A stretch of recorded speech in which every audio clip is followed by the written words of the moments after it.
Hi, this is Marsha. And this is Kelly. We are the 2U's of 2U's Fiber Adventures. Thanks for stopping by. You'll hear about knitting, spinning, dyeing, crocheting, and just about anything else we can think of as a way to play with string. We blog and post show notes at 2usfiberadventures.com. And we invite you to join our 2U's Fiber Adventures group on Ravelry. I'm 100 Projects. And I am Better in Motion. We're both on Instagram and Ravelry, and we look forward to meeting you there. Enjoy the episode.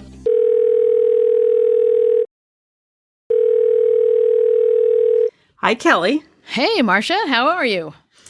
Pretty good. I can't say good morning because it's evening. Yeah. Our different schedule. Yep. School is back. I don't know if you can hear. I don't have my usual energy. We had That's understandable. We had our first day of, in service before the students arrive on Monday. So it was good, but, it's all day sitting, listening to people talk. Oftentimes we have an outside speaker and I'm not impressed.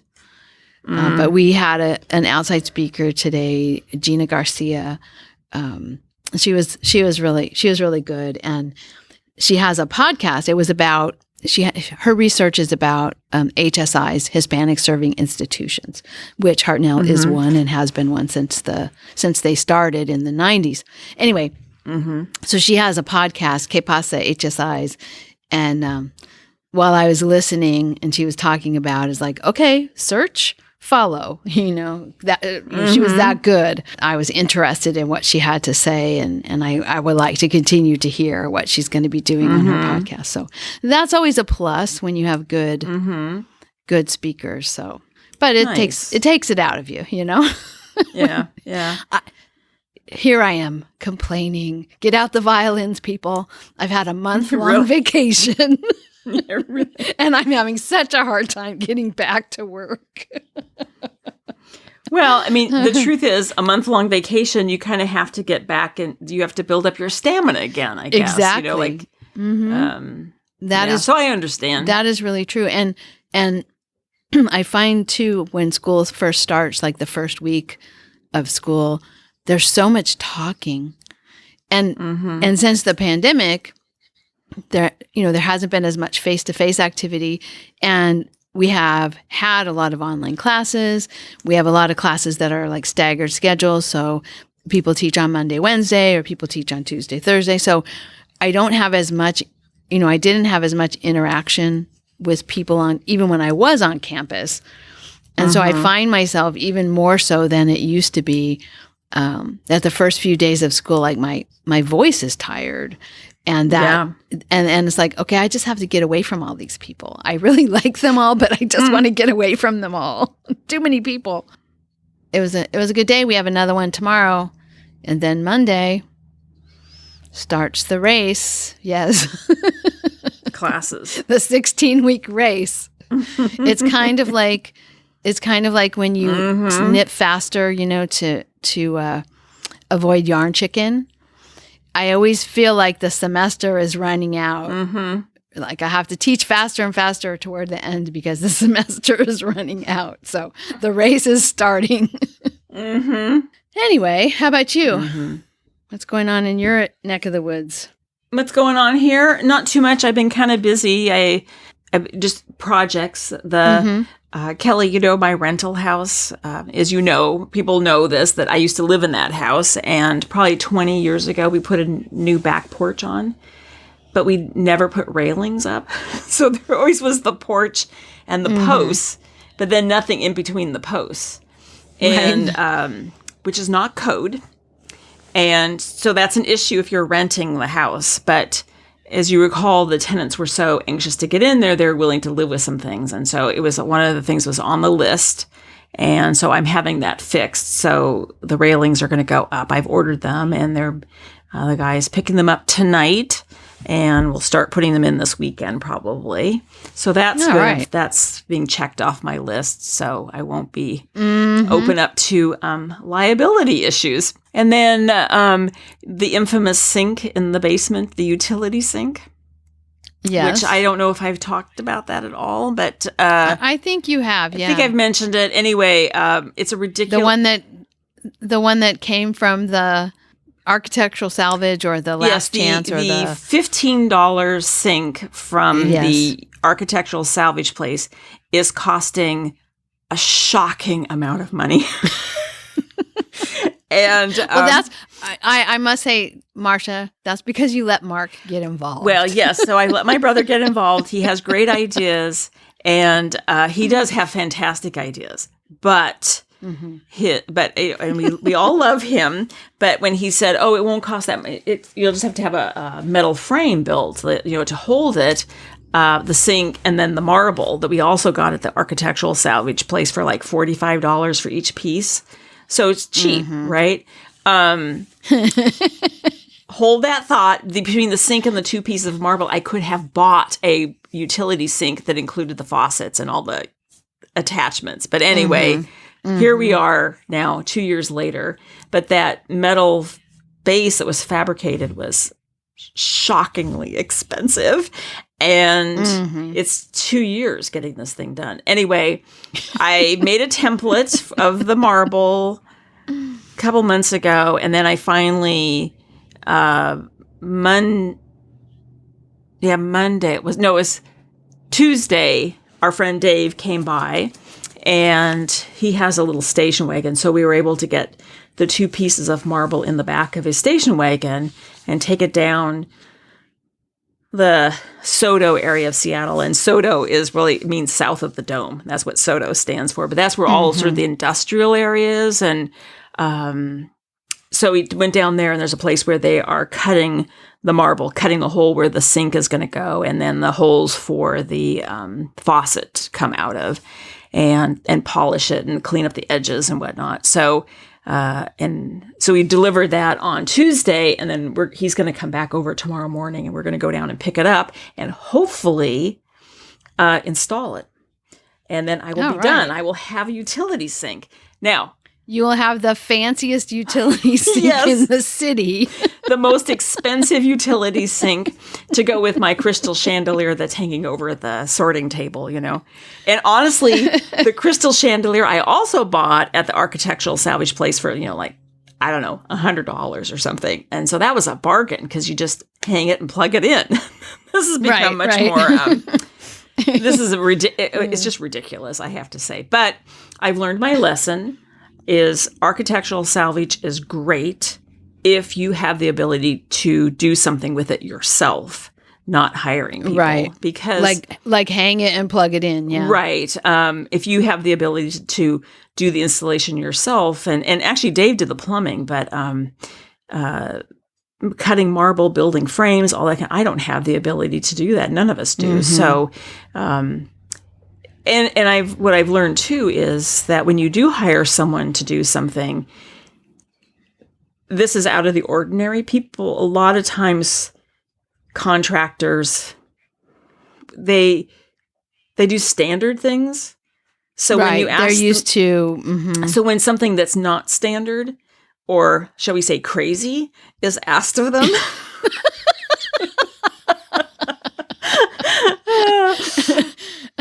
So I just have something totally ridiculous and out of the ordinary that they look at you like you're absolutely insane. Yeah. Yes. So I have to tell you, though, it was so funny because I went and I had my hair cut yesterday, and Polly, who cuts my hair, we were talking about the sink, and she said, "What do you use the utility sink for?" And I'm like, well, and I kind of had to laugh because I thought, well, really, the only thing I'm going to use it for a lot of things. The truth is, I think washing fleeces and washing out sweaters is, because right now and like the blanket that I'm working on right now, I normally just wash out things in a bowl in the kitchen sink, but it's something that's really big. I don't have a bowl big enough for a blanket, and so the utility sink will be really nice to do that. And dyeing and washing fleeces and whatnot. There's a purpose. There will be a use for it. But what we were talking about is the utility sink that was down there before, the washing machine actually discharged into the sink. Yeah.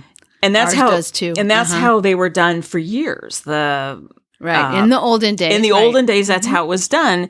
And now they actually just discharge into they call it like a laundry box or something that goes into the wall that actually has a shut off, and it goes into a pipe that is then, the discharge. So I remember the issue we always had with the utility sink in the basement is that with all of the lint coming off the laundry, if the drain got clogged, it overflowed, right?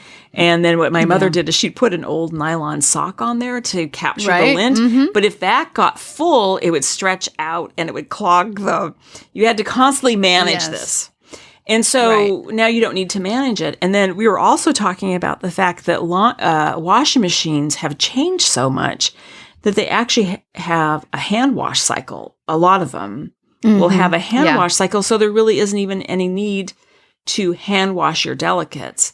Now, wool sweaters and things like that, that's a different thing. But think of the things that you used to hand wash because they were so-called delicates. Well, there's a delicate cycle now. I've actually used the hand wash cycle to wash wool socks that aren't washable. And it works really well. Yeah.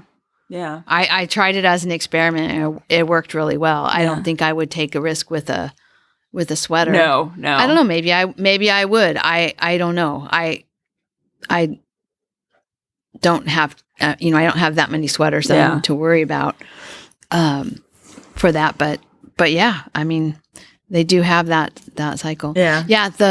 I was excited to have the sink when we moved into this house. I was excited to have the sink in the laundry room, but honestly, it doesn't. I use it to put water in the dog dishes when I feed the dogs. And occasionally I'll soak something like I'll hand wash my socks in there. Well, I said to Polly when she asked me, what are you going to use it for? And I said, getting water to water the plants in the basement. The two plants, the two house plants in the basement. Exactly. Oh my gosh! But I do think I will use it for washing things out, or because fleeces for sure. Well, and this one's much cleaner because first of all, I'm not going to have the washing machine discharging into it. That's the first thing. And the old one was like concrete and it was disgusting. Yes, ours is, just disgusting. I mean, there's no way I put anything in there. It was disgusting. So this one's nice white even though it's, architectural salvage, it is nice, clean white porcelain and, cast iron with a porcelain covering on it. So I don't know. I guess I should probably have a tally above the sink of how many times I use the sink to figure out how much it costs for use. Oh my gosh. So that might be a little bit too depressing. Yeah, I know. Yeah, I won't think about that. But anyway, that's been going. I've just been working on projects around here, stuff. Anyway, yeah, I can't think of anything else that's going on. Enzo's fine. Okay. Everybody's good. That's good. Yeah, we're all fine. Selena's got what I would consider to be a surprising amount of national media attention. Yeah, so the rain. This has been all the news. Because of, and the Salinas River did overflow its banks, but not by as much as they had originally said. And there were some people who were evacuated, but we weren't among those people. And there was a lot. Strawberry fields were covered, and there was a lot of work to dig trenches and get the water off the fields and that kind of stuff. But none of it impacted me. Personally impacted me. Is it mostly the I feel bad for those. That was mostly the coastline that was affected? With the coast in Santa Cruz County, and then the mountains in Santa Cruz County. In Monterey County, it really was the Salinas River. South County had more flooding, I think, than the actual city of Salinas. And the communities in South County are situated closer to the river. The downtown areas and the residential areas are situated closer to the river than it is when we get here. It's mostly agricultural land close to the river, and there's the occasional house, out in amongst the agricultural land. So, but it's been great to get this much water. We have a tree that was looking very terrible had lost all its leaves real early in the summer. I'm not even sure what kind of a tree it is. It's a volunteer that I like where it's placed. Anyway, because it's going to replace some ones that are getting to their last legs. And it had lost all of its leaves and gone dormant really early.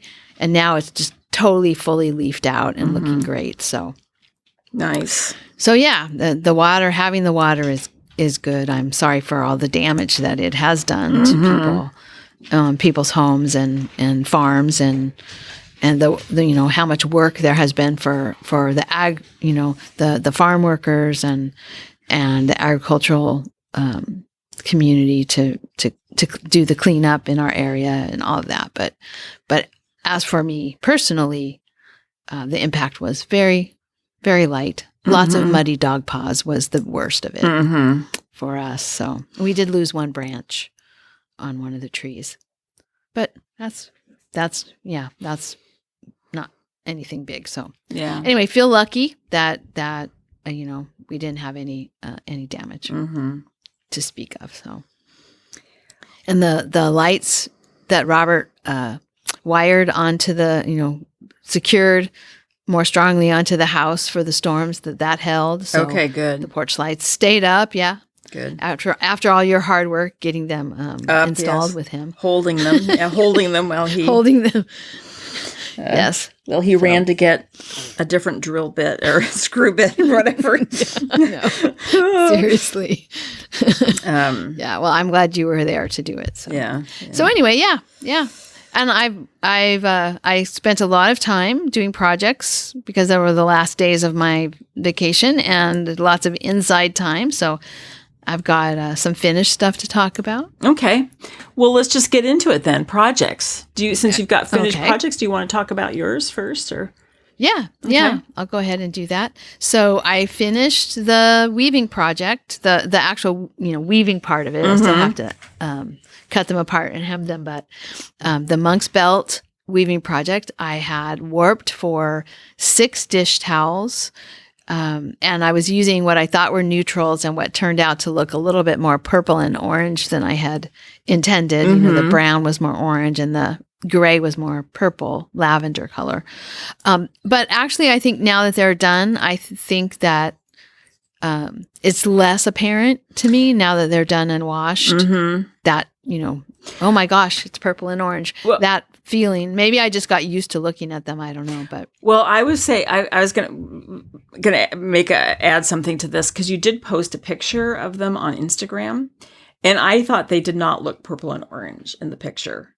Yeah, they didn't look at, and of course, also colors in photographs are not always 100% accurate, but they didn't look as purple and orange as I thought they were going to look. Oh, yeah. So, well, yeah, it might have been just me. Yeah. And also, it was hard to take pictures during those days because it was so dark. Yeah. All that storm just made everything so dark so early. All through the day. But anyway, I really like how they turned out. Monk's belt is not my favorite weave structure. It makes these columns of floats essentially. So the yarn is floating above the surface of the weaving, and you don't have to make. Well, it makes columns of. This is the traditional monk's belt treadling pattern. Will give you these columns, and so you have these long columns, and it's very geometric and rectangular, and so it's not really a design that I like. I got some interesting patterns as I was playing with different treadling sequences. I got some patterns that I liked better than those, columns of, big, tall rectangles of color. So that was interesting. And I was able to actually get 7 towels instead of 6 out of my 7-yard warp, which was good.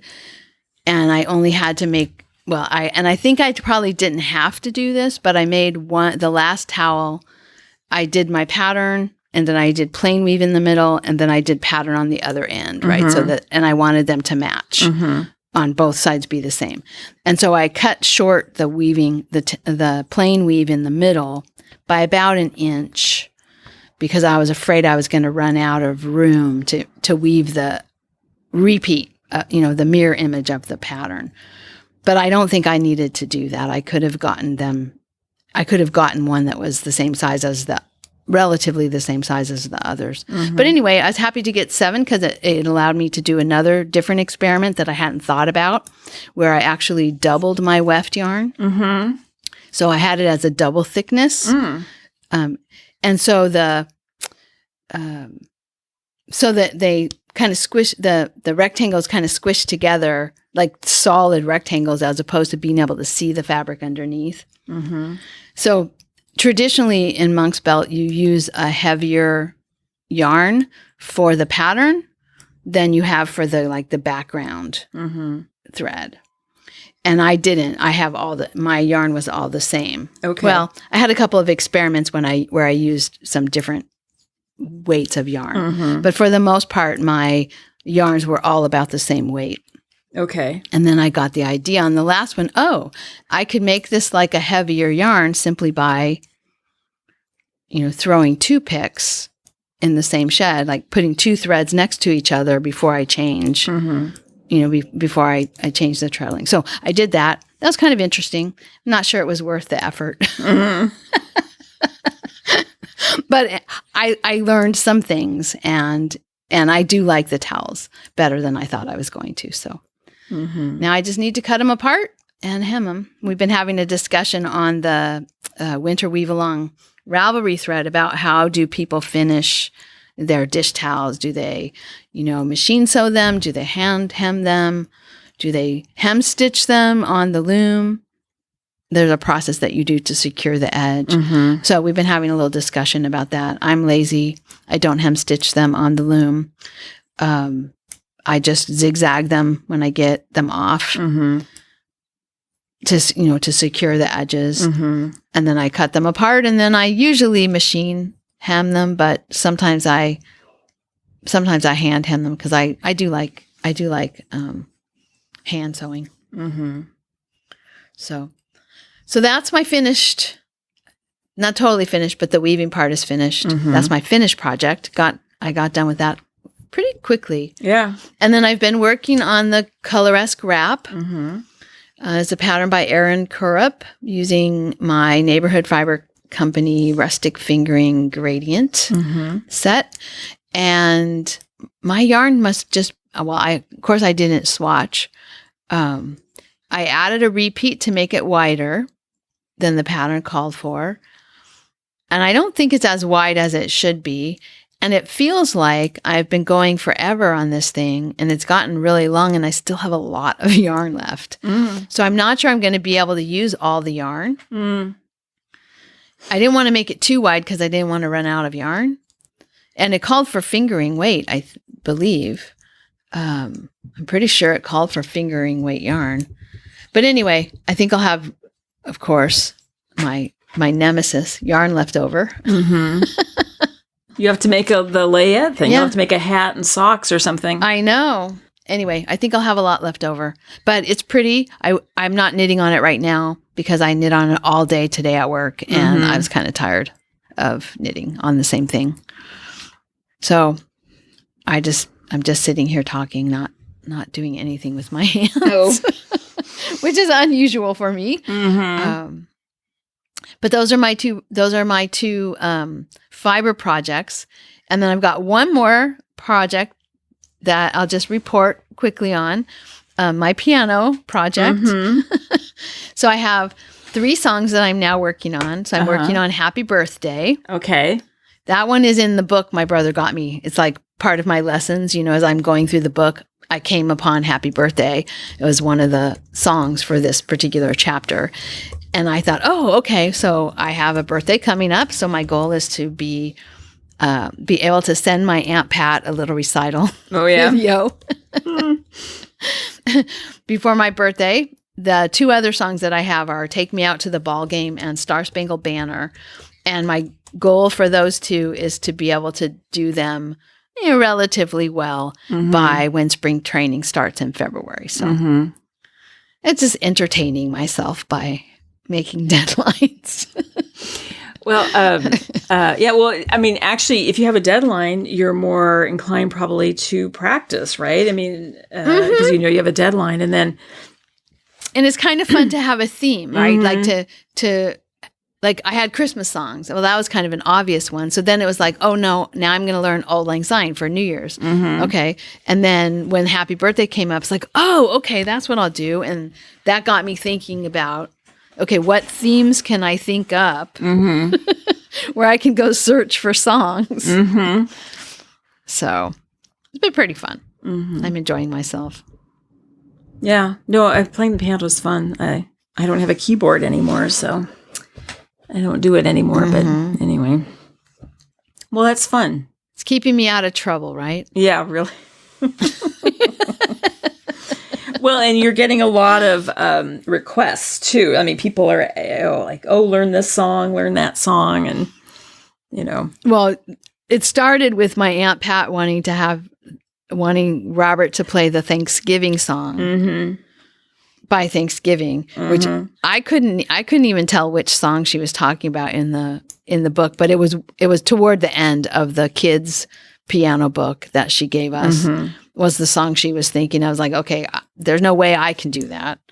And it was what she said Robert needed to do.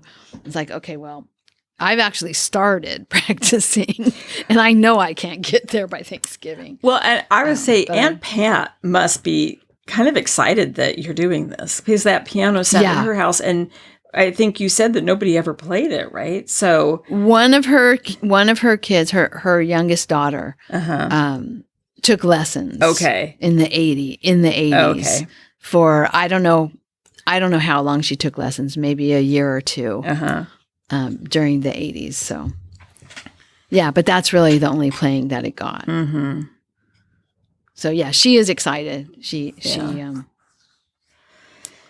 appreciates when I send her little text messages with the video. Yeah. Little recitals. Yeah, mini recitals. That's funny. So what about your projects? Okay, well, I'm sitting here and I'm knitting on the January blanket.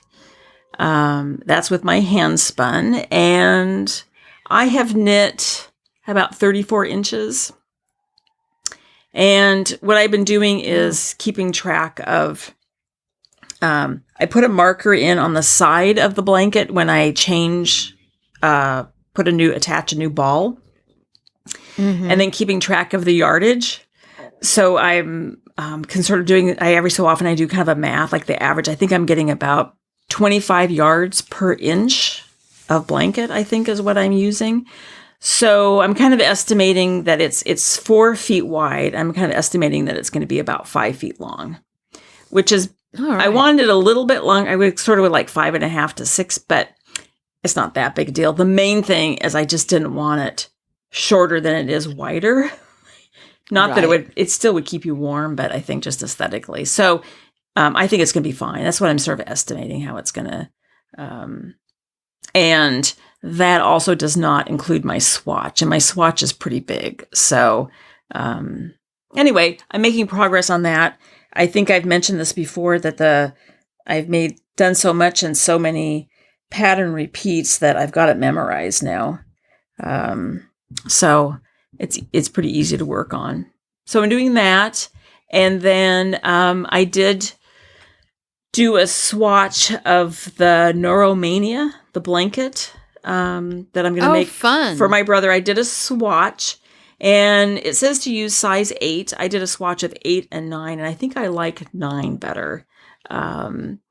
So now, Kelly, I am laughing when I'm about to say what I'm about to say is I asked my brother what size he wanted, which you said to me, do not ask him. But so anyway, but the way it was worded, I said I was thinking 4x6. How do you feel about that? And he said, yes, that's good. So I'm going to try and make it 4x6. So I will, I have 18 skeins. So we'll see if that's enough, because I'll go back and do some more research on what other people's projects are. I know when I was looking before, a lot of times they'd say how many skeins they used, but they didn't say what the finished size was, or they'd say what the finished size was, but they didn't say how many skeins they used. So I don't know. Well, but again, it's one of those things you just keep knitting. And if I need more, I buy more. I mentioned before that I do think I need I kind of want to buy some more non-cool colors, some oranges and yellows. Because there's really none of that in the blanket. And I think he would like that. So anyway, I did the swatch, and I'm gonna cast that on as soon as I finish the January blanket, but I'm about halfway on the blanket. So, let's see. And what else have I been doing? I have been spinning on do you remember the fiber that I brought to California to the trailer rally, the Falkland braid and then the silk merino braid? I've now, I have about 800 yards. I have, 4 skeins that I've made. So I'm not really close to the end, but I would say I'm 2/3 of the way done probably with that. Okay. And it's, yeah, because you had like 16 ounces of that, I think. Yes. Yeah. Is that right? Mm-hmm. Yeah. So, and that's really pleasant to spin. I'm enjoying it. A Corriedale Cross, 8 ounces, and the Merino Silk, 8 ounces. So 16 ounces of that. This is something I bought. I purchased the Willamette Valley Wool Company. It's 100% Falkland wool, and that was the one that's kind of gray, yellow, and just the natural cream color. Okay. And that I bought at the St. Distaff Day Spin-In, January 2018. I think that was the first year I went to the Spin-In. And then the other 2 braids were the Merino, 80% Merino, 20% Tessa Silk. I have 2 braids, so a total of 8 ounces. And that is from Dicentra Designs. And I purchased that at the Black Sheep Gathering in 2018. And it's kind of, there's teal and gold and like 2 shades of gold. So kind of medium deep stash. Yeah. 2018, that's like 4.5, 5 years ago. Yeah. And actually, I have fiber other than the raw fleeces. I have just some fiber that I picked up, like from the D-stash room. I have I have like a silk braid and 2 bumps, I think. And then I have I'm getting off topic now, but about deep stash in terms of braids, the only thing I have is, do you remember when you're at the Black Sheep Gathering, I was buying all shades of red for a combo spin. Oh, and so I still have that. But anyway, so I've been spinning that. So anyway, as I say, I've got I might have a little more than 800 yards because I haven't totaled it up. Each braid's a little different. Each skeins. Yeah. One's 304, and then the smallest one is 188. So somewhere around in there. And I think it's probably fingering to sport weight, probably. Okay. I'm just doing a 2-ply. And I should say, I'm spinning that on my little Herbie. And I have to say, I still love my little Herbie. However, my new love is the electric eel from Dreaming Robots. And you saw, I think I mentioned this maybe in the last episode. I can't remember now, but I discovered that I put it on a tray and I can sit in bed and spin. And Enzo lays next to me and I can spin. Now, you can't do that with a treadle spinning wheel. This may be bad. Pretty decadent. This may be really, really bad. But anyway, but I will say one thing I've learned is, now maybe it's the way I spin, I don't know, but the bobbins say they hold 8 ounces. And I went back, I thought, I must have read that wrong. And I went back and I looked at the website and they do say they hold 8 ounces. They don't. I can only get 4 ounces on there. It has room for more, but I don't think you could get 8 ounces on there. If you did, it'd be like overflowing, I think. Yeah. But anyway. Well, the finer you spin, the more they can pack down in there. So That's maybe true. there are people who can get 8 ounces on one of those bobbins. But they're massive bobbins. I mean, I can get 4 ounces on there for sure with room, lots of room to spare, where with the bobbins on the little Herbie that I think they're Ashford bobbins. I don't know what size they are, but you can't. They are Ashford bobbins. You can't get 4 ounces on there. But anyway. No. And then I did purchase, I think I may have mentioned this before, but I did purchase the little table do you remember the little table that Dagmar had? We did find that online, and I purchased those. And of course, we think it's so funny because they're cocktail tables for backpacking. Right. It's so silly. And then the other thing that we're working on, I did contact Dagmar about, because I contacted Dagmar about how she transports at places, because it does not come in a bag for transporting. So it just comes in a box. And I was thinking, so far just I have an African basket with handles that fits in there, and that's great. Like, I'm going to go to Kim's house on Sunday. We're meeting a friend there. We're going to spin. That's great. But I think, like, going on a plane, I need something different. So I'm in the figuring that out. Because it has to be something that is sturdy enough that it protects the wheel, but not so massive and hard edged or so large that you can't get it under the seat or something. Right. So enclosed and a little bit padded. And well, I know that our listeners, there are people who have these wheels. So send in your suggestions to Marsha. Yeah. What kind of a container she needs to be able to pack it up and take it places. Well, and Dagmar, you are going to be going places. We'll talk about that. Yes, I will be going places. But I did contact Dagmar, and she uses just a tool bag that she got at Home Depot. So I was looking at, like Milwaukee and, okay, now I can't remember any of the names of tools, but anyway, they make all those tool bags. So I'm going to go out and look at that. And then I'm just going to add one other little thing. I have been going back because we're getting ready for the 200th episode. And so I've been going back and listening to old episodes. And I think I have to tell you something that's kind of funny. As I've been listening to the episodes, I've been thinking, oh, that sweater, I haven't worn that for a while. So I pulled out a sweater Christmas Day that I had not worn for really a long time. And so I was listening today to an episode where I was talking about making the Iba sweater, or Iba, I'm not sure how it's pronounced. And so I pulled it out, and I actually I had to go back and look at, I did it in, I started August 1st, 2018.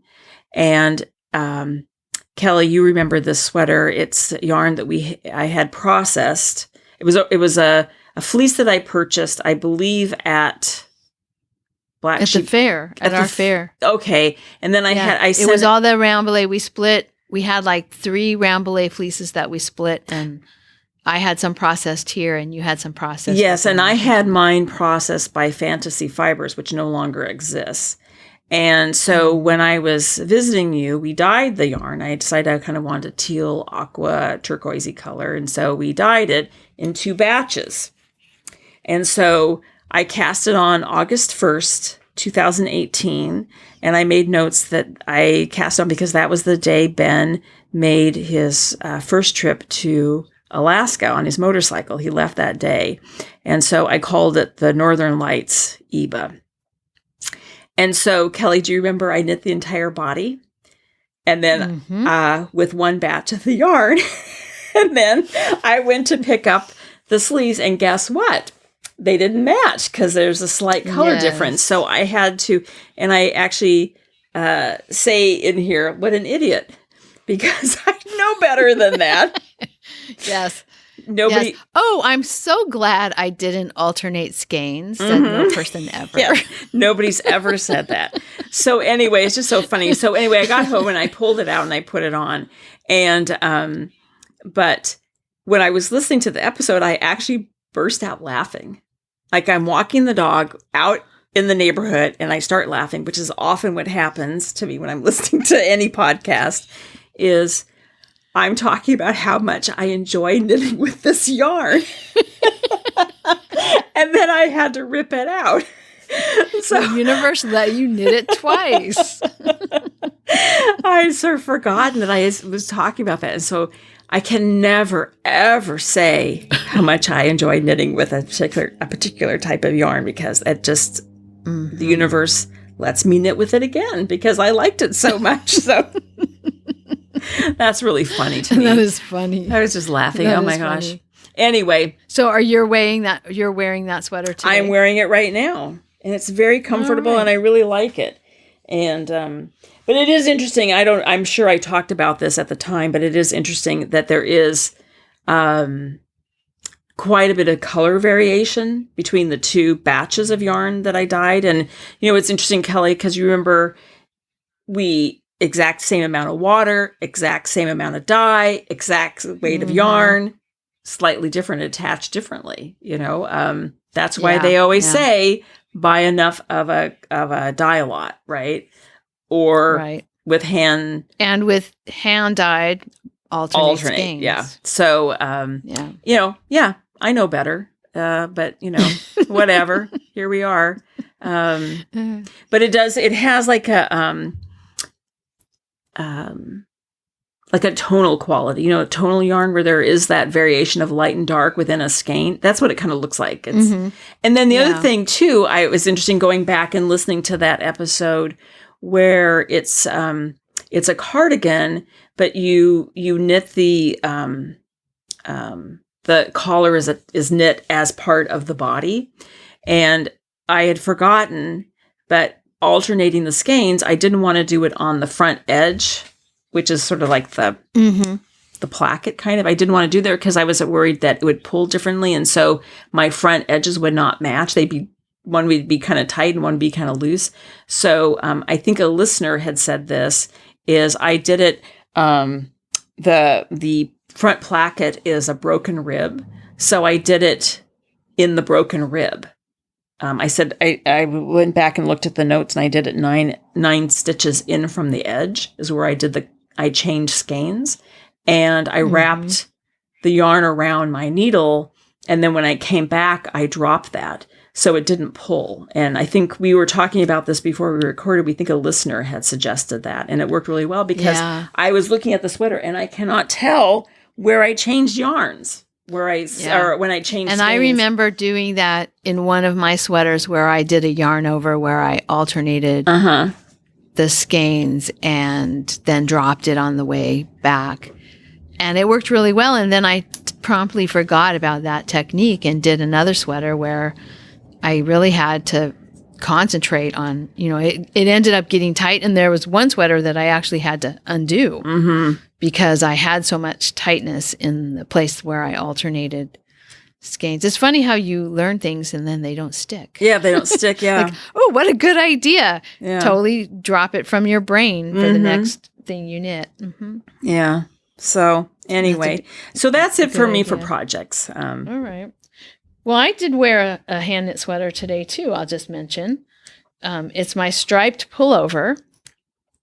And I have successfully worn this sweater over the top of a turtleneck.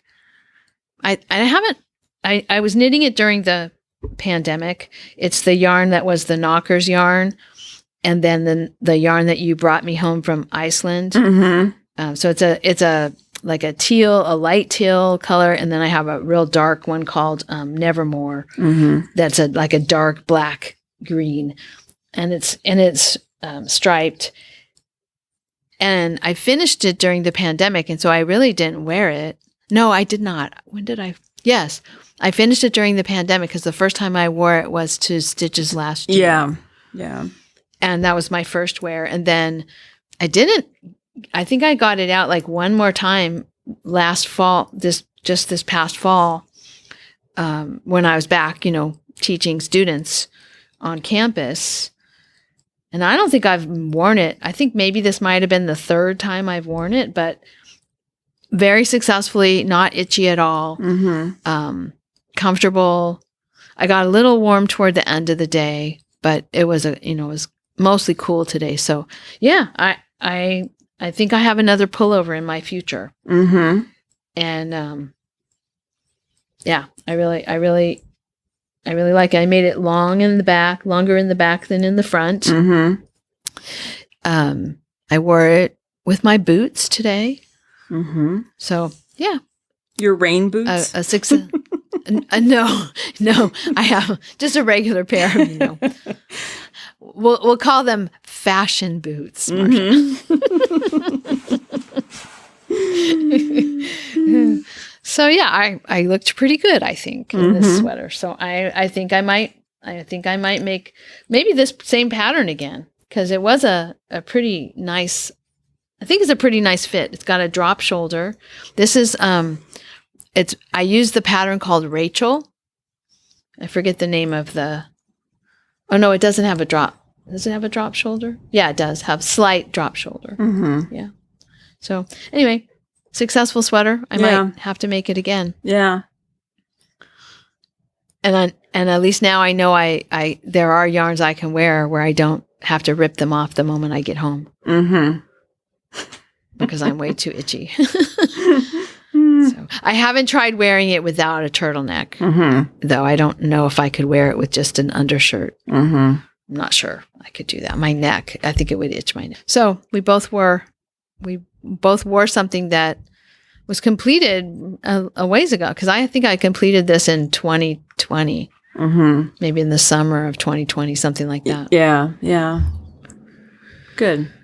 Well, yeah. What else? Well, we have episode 200 is coming up. That's our next episode. This is, we have quite a few questions too. I don't know if we'll be able to do them all in one episode, or if we'll need to split them. But if anybody has any questions that they'd like to ask us, you can put them. There's a Ravelry thread that you can put the questions in, or you can message either one of us on Instagram. I'm 100 Projects. Marsha is Better in Motion. Or you can email 2use@2usefiberadventures.com. And we're compiling all the questions, and then we're gonna answer them. Mm-hmm. So do our best to answer them. Some of them maybe we won't have an answer to, but really, like the meaning of life and that kind of thing. right. Exactly. There's something about the number 42, I think, that's related to the meaning of life. That is, so maybe that could just I believe that's the Hitchhiker's Guide to the Galaxy. I think it's from that book. I think, yeah. Yeah. So, anyway. we could plagiarize. Yeah. Anyway, but I want to encourage anyone who wants to send in a question. I was thinking the other day as I was listening to old episodes that we have some legacy listeners, like people who have been listening since, September 2014 when we first started, or, close to that time. And then we have the people who have binged all the episodes, and, we've met some of them like at Black Sheep Gathering, who said, they listened all the way up from California to Oregon. They listened to our podcast and binge listened. So we have those people, and then we have newcomers who have just recently started and have only just listened to the last few episodes. So all of you are welcome to ask away. Yeah. It's been kind of fun to see the questions that people are submitting. So that would be a fun episode or two, depending on how long it takes us. Yeah. How long-winded we are in our answers, more likely. So, and then I also just wanted to mention about the Patreon pattern giveaway. We've had some requests have been trickling in. I know people don't always listen right away when the episode comes out. So I just wanted to give another shout out about that. If you're a Patreon supporter, feel free to let us know. It's still still open. We really appreciate you. Your contributions have made our show better, made our prizes more numerous, made us able to ship to Australia. Yeah, really.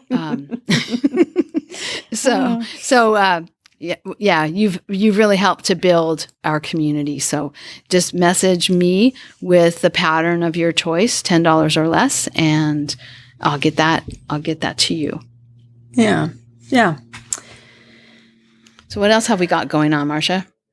Well, I'm getting ready for my weaving class. That's January 30th, so not too long from now. Yeah.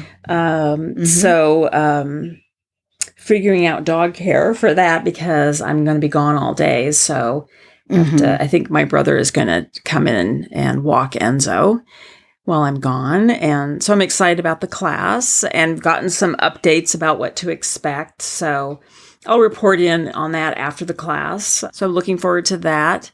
The Winter Weave Along is going on. That ends March 31st. And then we are also going to be at Stitches West in Sacramento, California. That's March 2nd through 5th. Excited to go to that. Yeah, I'm excited too. We have Straight Fork is coming. Oh, good. Out to California. So it will be fun to meet her in person. Mm-hmm. And then I'm sure we have other listeners that we haven't met in person who are going to be at Stitches. So I do hope we get to see some new people that we haven't met in person before and see people we've also met before. Some people we just only see at Stitches. Mm-hmm. Yeah. No, it's super fun meeting people. So yeah. And I'm going to wear my happiness sweater there because that's where I bought the the yarn baby. The yarn baby, yeah. So the yarn baby's now a sweater. So I'm going to wear that. The yarn baby will be turning a year old. That's so funny. Yeah, a year old. Oh, pretty soon just going to grow up and move away, go to college.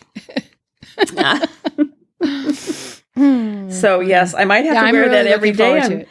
Because it's such a distinctive sweater, I might have to wear it every day so people can see me, right? Find me. Yeah. Oh yeah. Yeah. That way people can find you. And then I won't have to think about what to wear. I'll just wear that sweater every day. Every day. Well, speaking of sweaters, my Stitches sweater, one of my Stitches sweaters from last year was the Sonny Bono jacket. Mm-hmm. And I think I might wear the Sonny Bono jacket to school tomorrow. Oh, okay. Yeah. Okay. You're going to have to report in. It depends on how cold it is. You have to report in what the students say. Or if they say no anything. Students tomorrow. Oh. No students tomorrow. Oh, that's right, because it's an in-service day. It starts on Monday. Yeah. Okay, well, then you have to tell me what your colleagues say. It's so funny. Well, okay. Do we have anything else that we need to talk? No, that's all the news. That's fit to report, right? Yes. Okay. And I'm ready to go have some dinner. So okay, all righty. Well, we'll talk in 2 weeks, and it'll be the big one, the big 200. Yes, 200. Woo! All right. All right. Bye-bye. Bye. Thank you so much for listening. To subscribe to the podcast, visit 2usfiberadventures.com. Join us on our adventures on Ravelry and Instagram. I am Better in Motion, and Kelly is 100 Projects. Until next time, we're the 2Us doing our part for World Fleece.